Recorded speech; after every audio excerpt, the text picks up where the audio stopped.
বাবা, হায় রে, হায় রে ঠাকুর, কি করিস বাবারে, হাত দো হাত দো হাত দো। একটুখানি চোখের পলক ফেলতে কি না ফেলতে দেখুন আকাম করা শুরু করে দিয়েছে।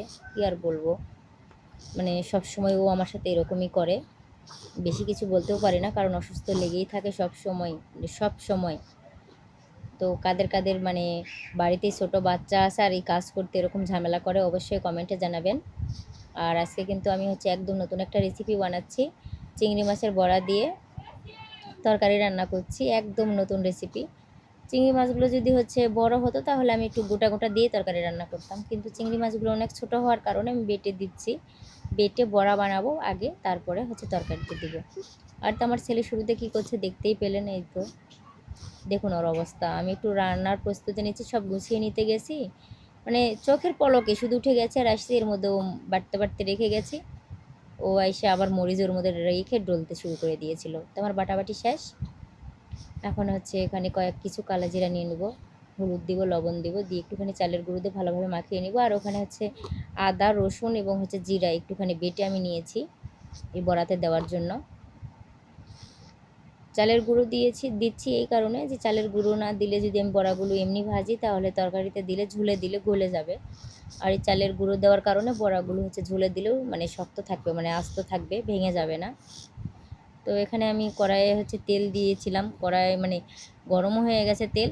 তো সব একটা একটা করে দিয়ে আমি ভালোভাবে ভেজে নিচ্ছি, সবগুলো আমি একবারে দিয়েছি।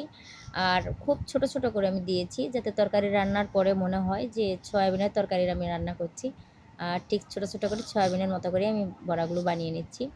তবে এই বড়াগুলো এমনিতেও খাওয়া যাবে, আমি সব তরকারিতে দিব না, কিছু বড়া আলাদা করে রেখে দেবো ভাত দিয়ে খাওয়ার জন্য। আর এখানে আলু হচ্ছে প্রথমে হলুদ লবণ দিয়ে ভালো করে ভেজে নিচ্ছি, পরে মাঝখানে একটুখানি ফাঁকা করে সেটা সাদা জিরে, কালো জিরে, তেজপাতা আর গোটা মশলা দিয়ে দিলাম, দিয়ে নেড়ে চেড়ে পেঁয়াজ কেটে রেখেছিলাম, পেঁয়াজ দিয়ে ভালোভাবে একটু নেড়ে চেড়ে ভেজে নিব। তো ভালোভাবে ভেজে নিচ্ছি। এবারে বাটা মশলার পালা, সব কিছু আমি একসঙ্গে বেটে নিয়েছি সেটাও দিয়ে দিলাম। এখন জল দিয়ে একটু কষিয়ে নিব। এখানে আদা জিরে আমি বেটে নিয়েছিলাম একসঙ্গে মরিচ সহ, তো ভালো করে এখন কষিয়ে নিলাম, নিয়ে যে ঝোলের জন্য জল দিয়ে দিলাম। এই তো, আর এই যে কোলে উঠে বসে আছে রান্না করতে করতে, খুব মজা, এই হাসি দিচ্ছে দেখুন যে রান্না করতে করতে কোলে নিলেই সব ভালো। তো যে বলক এসে গেছে, আমি বড়াগুলো আমি দিয়ে দিলাম।